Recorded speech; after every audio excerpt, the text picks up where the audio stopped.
Hermanos, que el Señor les bendiga. Qué gusto es el poder en esta tarde abrir juntos la palabra de Dios y escuchar la palabra de Dios. Siempre que la Biblia es predicada, es un privilegio para todos nosotros y para mí es un especial privilegio el poder exponer aquí delante de ustedes. Y mi deseo es que el día de hoy Dios hable a cada uno de nuestros corazones, que nos exhorte y que podamos nosotros el día de hoy salir por las puertas allá atrás transformados, cambiados, con un deseo renovado de seguir a nuestro Señor Jesucristo. Vamos a orar para comenzar. Gracias te damos, Padre, porque eres un Dios bueno. Eres un Dios misericordioso que renueva para con nosotros las misericordias día con día, Señor, y por eso te damos las gracias. En esta tarde te damos las gracias por Jesucristo, por la obra que Él hizo en la cruz del Calvario a favor de nosotros, que hemos creído, y te agradecemos, Señor, por aquel día en el cual en tu gran misericordia nos mostraste nuestro error, cambiaste nuestro parecer y nos guiaste a ti mismo. Y te agradecemos, Señor, porque tu infinita misericordia se ha manifestado en nuestras vidas, no solamente en ese día, sino día con día. Y te agradezco, Padre, por esta congregación y por cada uno de los hermanos que están aquí, por su deseo de seguirte, de seguir a tu Hijo Jesucristo. Y te rogamos, Padre, que quizá haya alguien el día de hoy que necesita conocer a Jesús, o que piensa conocerle, pero que en realidad no es discípulo. Y queremos pedirte, Padre, que tu Espíritu Santo pueda obrar directamente en el corazón de aquella persona que necesita de la gracia de Jesús en su vida, en su corazón. Lo pedimos en el nombre de nuestro Señor Jesús. Amén. Hace tiempo vi un experimento, lo vi en la televisión. Habían hecho una clase de experimento social en donde en un lugar público pusieron como una especie de jarrón transparente con dinero. Y pusieron en ese frasco grande una inscripción que decía dinero gratis. Y entonces la gente pasaba y veía el frasco, ¿verdad?, que decía dinero gratis y lo miraba como que con sospecha, y sorprendentemente muy pocas personas se acercaron, aunque el dinero en realidad era gratis y las personas podían tomar todo el dinero que quisieran. Después de un tiempo, 1, 2, quizá 3 personas se acercaron, sacaron un billete o 2, mirando a todos lados, ¿verdad?, esperando que alguien les dijera, ¿qué están haciendo? Y entonces medios así como que extrañados siguieron por su camino, pero ese recipiente quedó prácticamente lleno. No mucha gente tomó del dinero gratis. ¿Y por qué? Bueno, en parte el experimento social estaba tratando de demostrar que nuestra cultura entendemos, y la mayoría de nosotros entendemos, que aquellas cosas que cuestan son importantes, y que cuando algo es importante normalmente nos cuesta. Aunque buscamos muchas veces lo que es gratis, ¿verdad? Vemos que algo es gratis y luego queremos tomarlo a veces. Y sin embargo, ese es un principio de la vida. Normalmente lo que es importante, lo que vale la pena, cuesta. Y de alguna manera en la vida espiritual hay algo similar. Porque cuando hablamos de la gran salvación que nosotros tenemos, costó bastante. Le costó todo a nuestro Señor Jesucristo. La salvación costó la vida de Jesucristo. Y eso creo que si somos creyentes lo entendemos. Pero en el pasaje que vamos a estar viendo el día de hoy, que está en Lucas capítulo 14, y les invito ahí, el pasaje que vamos a ver en Lucas capítulo 14 nos habla de algo similar, pero no es exactamente lo mismo, porque sí nos va a hablar del costo, pero el enfoque está en usted y el enfoque está en mí. La enseñanza de Lucas 14, del 25 al 35, es que seguir a Cristo lo cuesta todo. Seguir a Cristo lo cuesta todo. No hay descuentos, no hay mediocridad. Ser un discípulo del Señor Jesucristo lo cuesta todo. Y vamos a analizar esta verdad en estos versículos de 3 diferentes maneras. Si tú quieres seguir al Señor Jesucristo, tú debes primeramente aborrecer tu vida. Aborrecer tu vida. Fíjate y fijémonos juntos lo que dice el versículo 25 y el versículo 26. Y terminando el versículo 26 vamos a hacer una pausa y vamos a ir viendo de esa manera. Grandes multitudes iban con él. Y volviéndose les dijo, si alguno viene a mí y no aborrece a su padre y madre y mujer e hijos y hermanos y hermanas y aún su propia vida, no puede ser mi discípulo. Qué interesante que comienza en esta narrativa hablándonos de grandes multitudes que están siguiendo al Señor Jesucristo, pero en los evangelios vemos una y otra vez que Jesucristo no tiene un interés en grandes multitudes, sino en verdaderos discípulos. Por ejemplo, me parece interesante, ¿recuerdan la historia del joven rico? Entonces viene ese joven rico y quiere seguir al Señor Jesucristo de alguna manera. Y uno pensaría, qué gran oportunidad, porque aquí está un joven que tiene mucho dinero.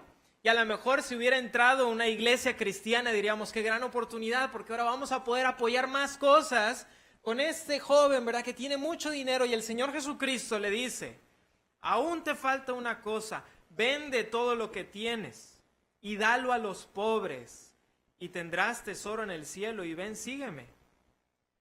Y qué interesante, porque uno pensaría, bueno, pero Señor Jesucristo, ¿no necesitas el dinero? A lo mejor puedes decir, sígueme, y podemos usar esas grandes posesiones para... No, dice, tienes que dejarlo. Y entonces, ¿qué sucede? Entonces él, oyendo esto, se puso muy triste porque era muy rico. Y se va. Se los voy a leer yo, pero en Juan capítulo 6 también nos habla de grandes multitudes que están siguiendo al Señor Jesucristo. Y entonces uno dice, qué gran oportunidad para el Señor Jesucristo. ¿Qué les va a decir para que más personas vengan? Y lo que les dice es esto. De cierto os digo, si no coméis la carne del Hijo del Hombre y bebéis su sangre, no tenéis vida en vosotros. Eso es en Juan 6:53. En el 65 les dice, por eso os he dicho que ninguno puede venir a mí si no le fuere dado del Padre. Desde entonces muchos de sus discípulos volvieron atrás y ya no andaban con él. Interesante. Querían seguir al Señor Jesucristo y el Señor Jesucristo dice, no se trata de números, se trata de discípulos, verdaderos discípulos. Entonces en nuestro texto, el Señor Jesucristo va ahí, ¿verdad? Y va caminando y grandes multitudes van con él y volviéndose. Y la idea es como que él va caminando y las personas vienen detrás de él, quizá emocionadas, ¿verdad? Y él se da la media vuelta y les empieza a hablar. Y comienza diciéndoles, si alguno viene a mí, y esta frase de si alguno viene a mí, tiene que ver con si una persona verdaderamente quiere ser mi discípulo, si una persona realmente se va a salvar, entonces vamos a ver algunas cosas que nos va a decir. Y primeramente el Señor Jesucristo da una lista de 6 cosas y una séptima que un discípulo debe aborrecer, que es la frase que ahorita vamos a explicar. Entonces dice, padre, madre, esposa, hijos, hermanos, hermanas, y aún tu propia vida debes de aborrecerlo. ¿Y qué quiere decir esto de aborrecer? Bien, pues vamos a Mateo 10:37, en donde nos va a explicar un poquito esta expresión que está usando el Señor Jesucristo en Mateo 10:37. Mateo 10:37. En este pasaje, el Señor Jesucristo da una idea similar, y aquí vamos a seguir un principio muy importante de la interpretación bíblica, es que cuando llegamos a un pasaje que tiene algo un poquito difícil, vamos a otro pasaje que hable de lo mismo para que nos, por así decirlo, nos alumbre un poquito el pasaje complicado. Y lo complicado del pasaje es qué quiere decir Jesús cuando dice que aborrecer. Porque en otros lados nos dice que debemos de amar al prójimo, ¿verdad? Y nosotros sabemos que inclusive en la ley se nos habla de amar a nuestro padre y amar a nuestra madre y amar a todos los demás. Entonces, Señor Jesús, ¿estás tratando de decir algo diferente a lo que tú mismo dijiste en la ley? Bueno, no. Mateo 10:37, el que ama a padre o a madre más que a mí, no es digno de mí. El que ama a hijo o hija más que a mí, no es digno de mí. Regresemos a nuestro texto, por favor. ¿Qué nos está diciendo entonces este pasaje?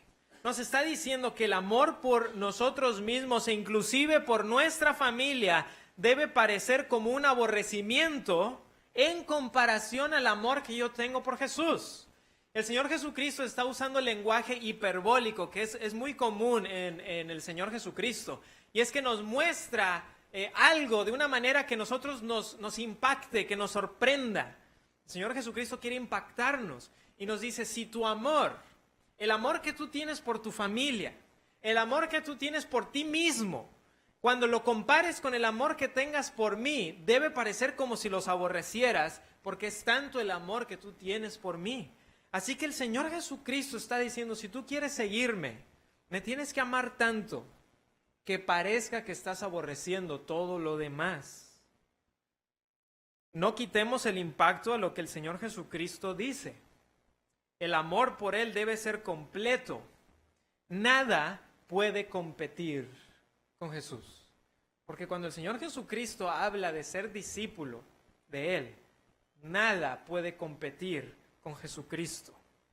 Y fíjense que nuestro texto dice que si una persona no cumple con esas características, no puede ser mi discípulo.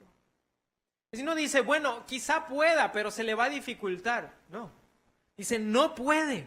Es imposible. De ninguna manera. Y cuando uno lo lee en el original, está de manera muy enfática. No se puede. No puedes tú ser discípulo del Señor Jesucristo si estás amando inclusive a tu familia o a ti mismo de una manera que sea superior al Señor Jesucristo. No, el amor por Cristo debe ser tal que todo lo demás parezca como nada. Y si usted es creyente, pero ama más, o si dice ser creyente, pero ama más a su familia, dice aquí que no puede ser un discípulo del Señor Jesucristo.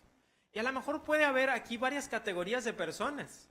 Puede haber una categoría de una persona que verdaderamente es cristiana, sin embargo el mundo lo está atrapando poco a poco y las cosas de la vida empiezan a parecer como que muy dignas de ser amadas y entonces nuestro amor por esas otras cosas que son bendición de Dios como la familia empiezan a competir con el dador de las bendiciones. Pero quizá hay otro tipo de persona. El otro tipo de persona es aquella que está convencida de que es discípulo, que es cristiano porque hizo una oración y sin embargo no es discípulo de Jesús, porque nunca ha visto lo que un verdadero discípulo debe de hacer y ser. Y yo quisiera preguntarle a usted, los intereses de quién busca. ¿Qué es lo que más le importa a usted? ¿Usted mismo, su familia o el Señor Jesucristo? Y recuerde que no estoy diciendo que debemos de odiar a nuestra familia, sino que el punto del Señor Jesucristo es que el amor por Él debe ser tal que todo lo demás parezca nada. ¿Y por qué? Porque seguir a Jesucristo lo cuesta todo, todo.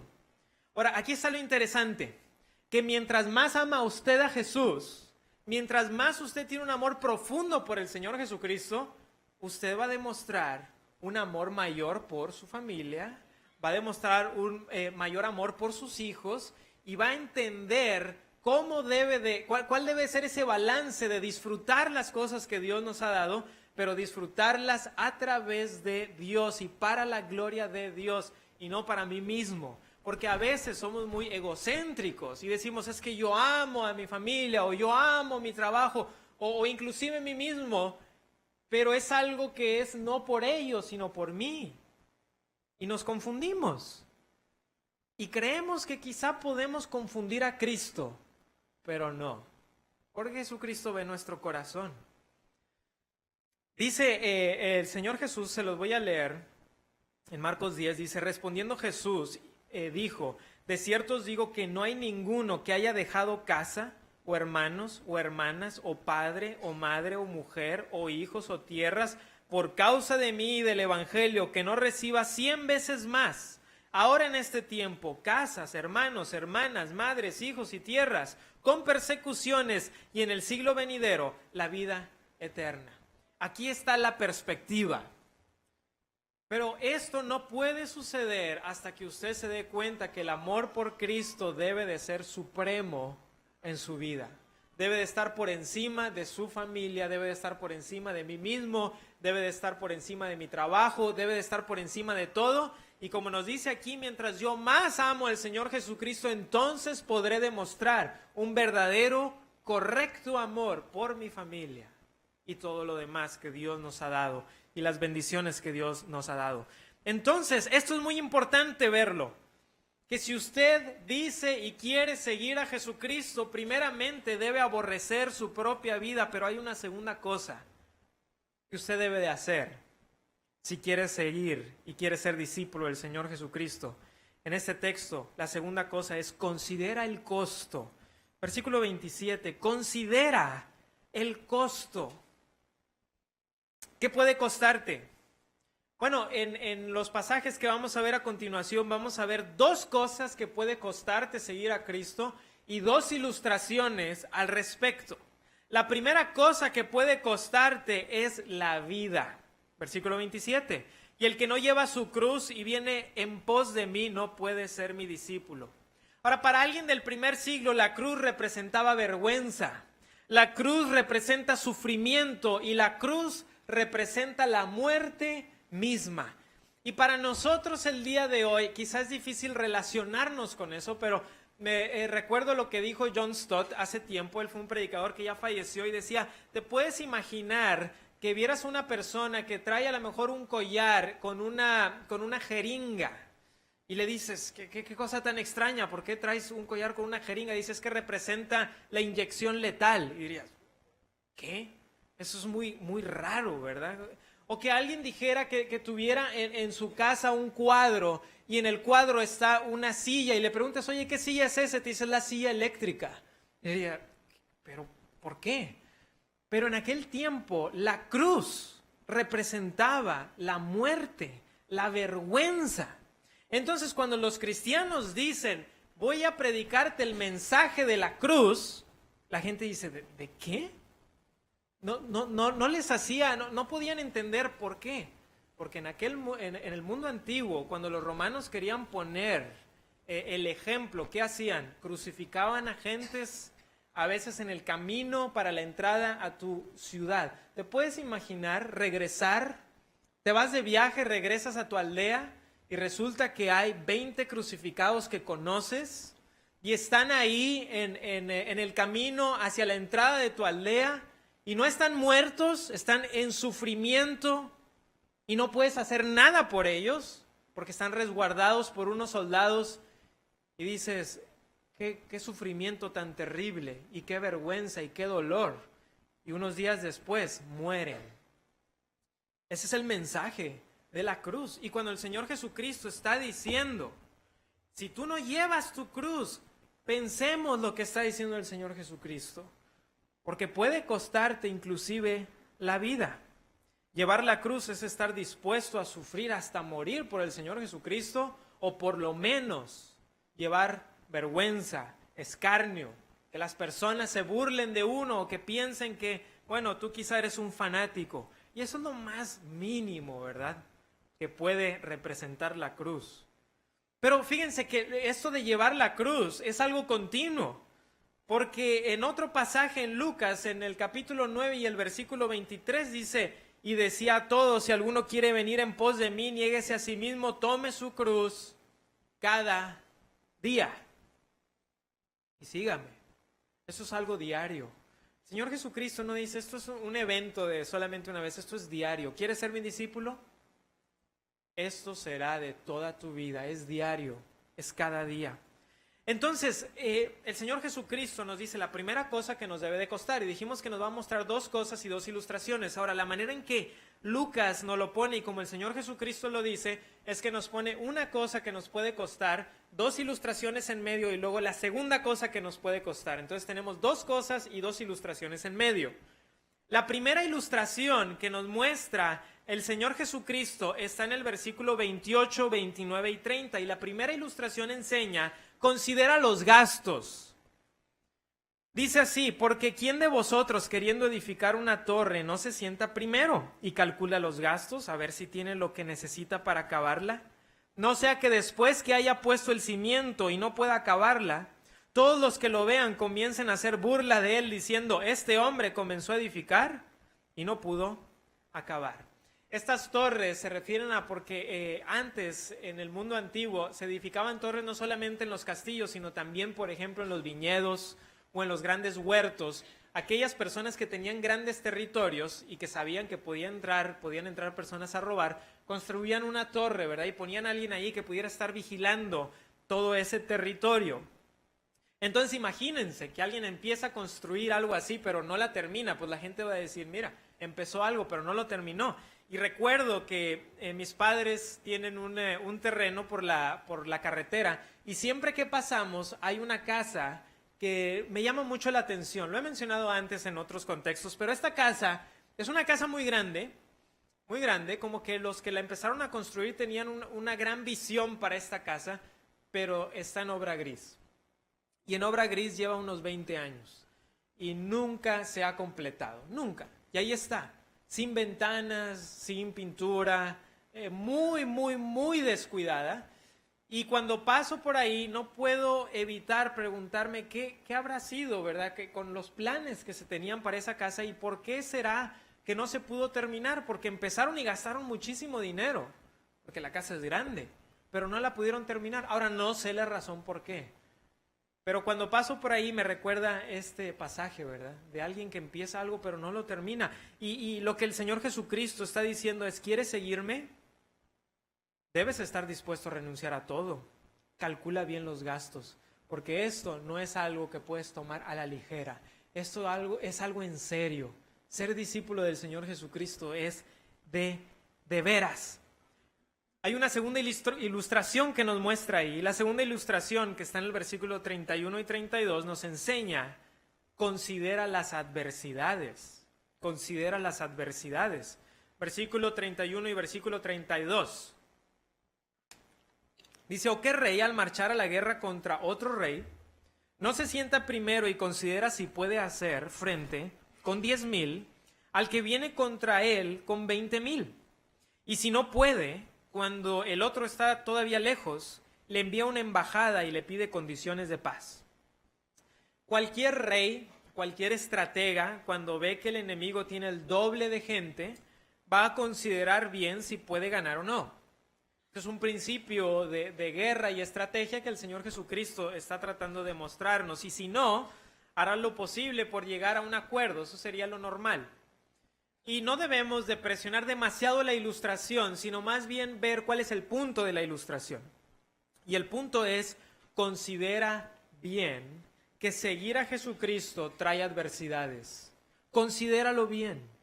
Considera bien que seguir a Jesucristo traerá adversidades, y la pregunta es, ¿estás listo para ellas?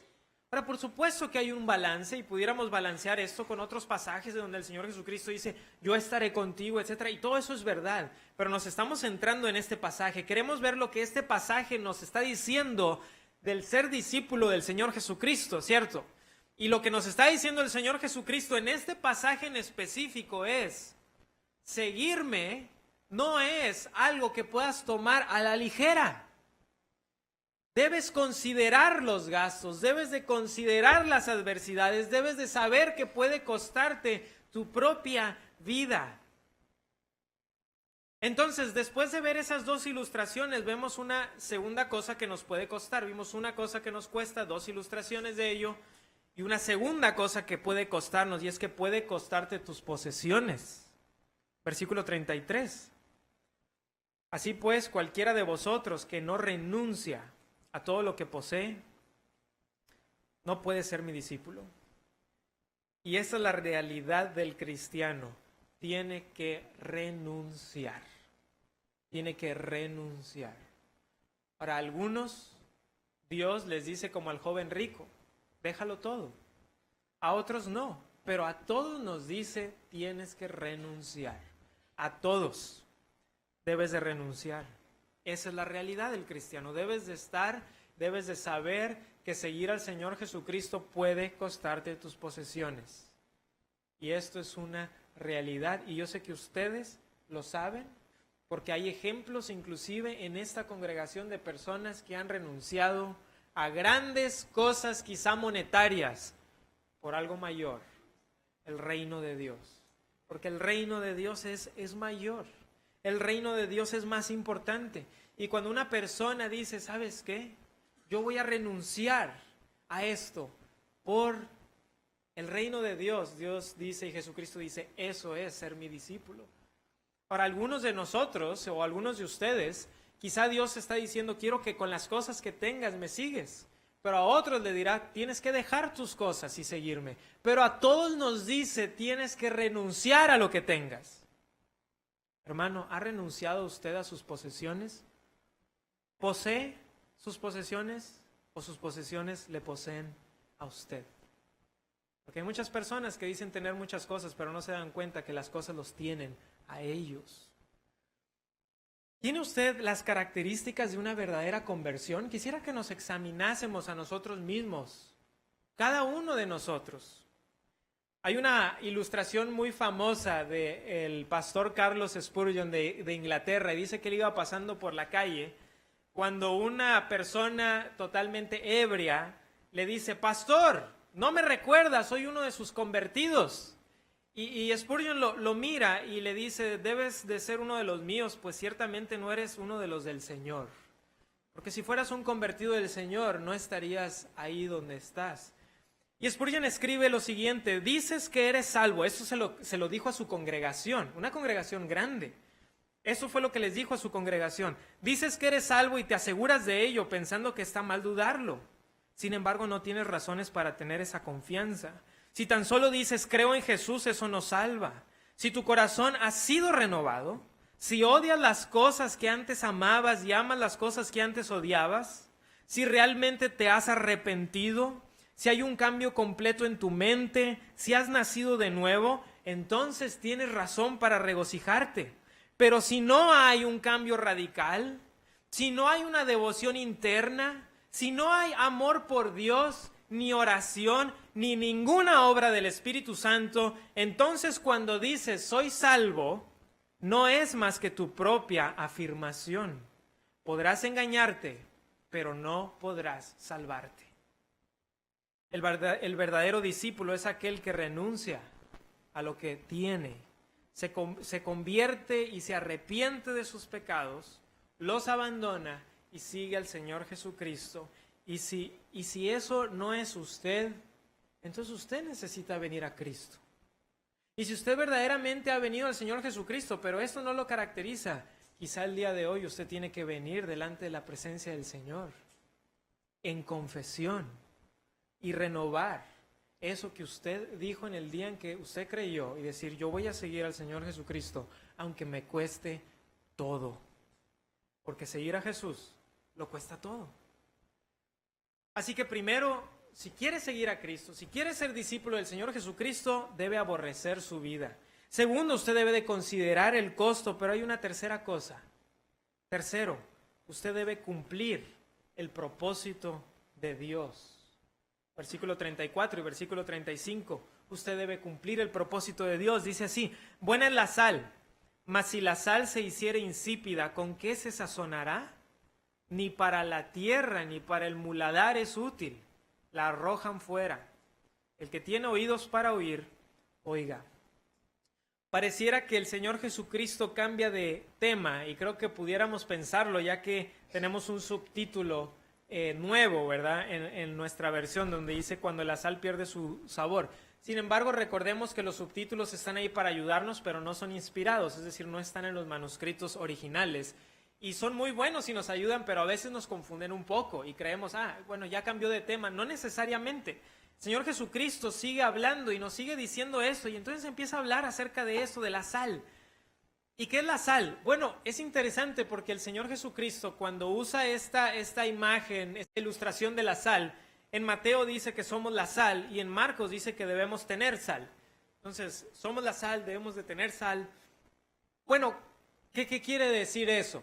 Pues primeramente, ahora, por supuesto que mi conocimiento es algo limitado al respecto, pero por lo menos la sal tiene como algunas de sus funciones sabor, ¿verdad? Dar sabor, pero también preservar alimentos. Y sobre todo eso era muy, muy común en el mundo antiguo donde todavía no había... Saben que a veces se nos olvida que eso de tener hielo es algo relativamente moderno. En el mundo antiguo era muy difícil conseguir hielo, muy difícil. Todo se tomaba tibio porque era muy difícil conseguir hielo. Pero bueno, eso es aparte. La sal tiene estas dos funciones por lo menos y el punto no es tanto, aunque en este pasaje, en otros pasajes sí, pero en este pasaje el punto no es tanto las funciones de la sal, sino el hecho de que la sal tiene funciones. ¿Okay? En otros pasajes parece ser que el Señor Jesucristo enfatiza que así como la sal hace esto, tú debes de ser así. Pero en este pasaje el énfasis parece ser, fíjate cómo la sal siempre tiene funciones, ¿verdad? Tú también tienes una función, así como la sal. Tú tienes un propósito por el cual Dios te ha llamado. Tú tienes un propósito. Y si pensáramos, bueno, ¿cuál es el propósito de Dios para mi vida? Pues primeramente lo que acaba del Señor Jesucristo de decir, ¿no? Por lo menos tenemos que ver a eso y decir, el propósito de Jesús es que yo renuncie a mi vida y que yo renuncie a mí mismo y que yo lo siga con todo lo que soy verdaderamente. Porque aquella persona que no está cumpliendo con el propósito de un discípulo, muy probablemente no lo es. Aquella persona que no está cumpliendo con el propósito de un discípulo que acabamos de ver, muy probablemente no lo es. Yo quisiera invitarle a usted a que se examine y que no se engañe, porque ahora es el momento de poder cumplir con lo que dice la Biblia, examinaos a vosotros mismos. Ahora, por supuesto que mi intención de ninguna manera es traer duda en verdaderos creyentes, por supuesto que no. Juan claramente nos dice que el que tiene al Hijo tiene la vida, ¿verdad? Y que podemos tener la certeza de la vida eterna. Sin embargo, siempre hay personas que creen que son discípulos cuando no lo son. Y extrañamente piensan que están engañando a todo el mundo, pero muchas personas saben, como le pasó al hijo de un pastor que ahora es creyente, pero cuando él vino finalmente al Señor Jesucristo y pasó al frente en ese campamento y dijo, quiero decirles que el día de ayer vine a Jesucristo por primera vez en realidad. Y todo el mundo estaba muy contento y después de dar su testimonio, le dijo a sus amigos, oye, ¿cómo ves que vine al Señor Jesucristo? Y dijo, pues habíamos estado orando por ti. Y dice, ¿cómo? ¿Ustedes no creían que yo era cristiano? No, nadie creía que tú eras cristiano. Yo creo que tú eras el único que pensabas que eras. Pero todos los demás te veíamos y decíamos, no es creyente y debemos de orar por él. Y finalmente vino a los pies del Señor Jesucristo y eso fue hace muchos años y hasta el día de hoy permanece junto con su familia en la iglesia. El Señor Jesucristo termina con una frase y espero que esa frase vibre en nuestros oídos, porque dice, el que tiene oídos para oír, oiga. 8 veces usa esa frase el Señor Jesucristo. Es una llamada de atención. Es decir, si tú estás escuchando, si tú verdaderamente estás ahorita escuchando esto, que sea en realidad, que de veras escuches, que escuches la voz del Señor Jesucristo, que hace 2000 años, pero el día de hoy a través de su palabra te dice, ¿quieres verdaderamente seguirme? Esto no es nada más, como dice la expresión, de dientes para afuera. Esto es real. Y vivimos lamentablemente en nuestros países hispanos, ya estamos viviendo ese momento de gran mediocridad en la iglesia cristiana, porque en las ciudades es relativamente popular o la gente es indiferente a si tú dices que eres evangélico o cristiano o lo que sea. No corro ningún riesgo, ¿verdad?, con decirlo, por lo menos en las grandes ciudades hispanas. Las iglesias empiezan a crecer, pero hay mucho nominalismo y hay pocos verdaderos creyentes muchas veces. Y mi exhortación es que usted se examine. Y hermano, hermana, si usted es creyente, pero esto que acabamos de ver no se cumple en usted, también debemos examinarnos. ¿No lo cree? ¿No cree que si nuestras posesiones nos están atrapando, debemos de pensar en eso y decir, yo había dicho que seguiría a Jesucristo sin importar lo demás, pero poco a poco el mundo me quiere regresar. Pero dice el himno, dejo el mundo y sigo al Señor Jesucristo. Y eso es lo que nosotros debemos de hacer. Me pregunto, ¿cuántos oyen en realidad? ¿Cuántos escuchan este mensaje? ¿Y cuántos harán caso omiso y dirán, no, yo estoy bien? No creo que eso sea para mí. Tengo 3, 4 personas en mente que yo creo que sí les aplica, pero no soy yo. Pero qué fácil, ¿verdad?, es decir eso. Qué fácil es querer aplicarlo a la vida de otra persona y no a mi propia vida. Y recordemos, hermanos, que yo no soy salvo por venir a la congregación y usted tampoco, aunque eso es bueno. No dejando de congregaros como algunos tienen por costumbre. Tampoco soy salvo por llevar una vida moral, aunque eso es bueno. Pero eso no salva. Y hermanos, uno no se salva por decir que cree. Uno se salva por verdaderamente creer. Que hay muchas personas que pueden decir de todo, pero el que verdaderamente cree es el que se ha arrepentido de sus pecados y que ha abandonado esos pecados y que sigue al Señor Jesucristo y que Jesús es su tesoro. ¿Es Jesús su tesoro? Los que son salvos, los que son discípulos, se arrepienten, abandonan, depositan su fe, renuncian y siguen. Y bajo ese estándar del Señor Jesucristo, que sí es un estándar alto, y ninguno de nosotros tenemos la autoridad para bajarlo, porque es el estándar que puso nuestro Señor. Él es Jesucristo. Bajo ese estándar, ¿es usted un verdadero discípulo de Jesús? Así que, seguir a Cristo no es una religión. No es decirlo nada más, no es pensarlo nada más. Seguir a Jesucristo involucra la persona entera, involucra la voluntad, involucra la mente, involucra las emociones. Todo esto debe de ser transformado por el poder del Espíritu Santo. Hermanos y amigos, seguir al Señor Jesucristo es algo real y es algo serio. Y esta es mi exhortación para cada uno de nosotros. Esta es la exhortación de la palabra para mi vida y para su vida. Y la exhortación es que seguir a Jesucristo lo cuesta todo. ¿Es usted un verdadero discípulo? Medite en ello mientras oramos. Vamos a orar.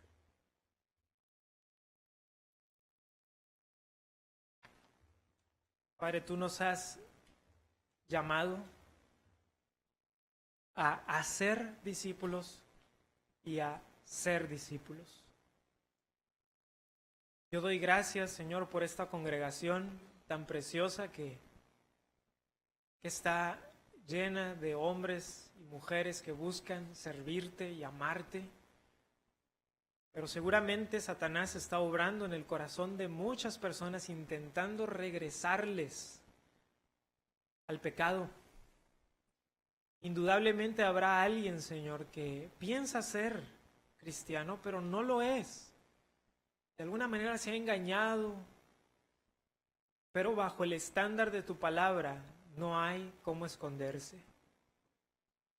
Y te ruego que hoy pueda venir a los pies de tu Hijo en verdadero arrepentimiento y verdadera fe, y que podamos tener más convertidos en realidad, Señor. Examina, oh Señor, nuestros corazones. Saca a la luz nuestros ídolos, saca a la luz nuestros pecados, y que podamos confesarlos y seguirte a ti de esa manera que tú has dicho, porque seguir a tu Hijo Jesucristo lo cuesta todo, porque Él lo dio todo. Sé, Señor, y sabemos que todo esto es solamente posible por la obra poderosa, soberana y transformadora de tu Espíritu Santo.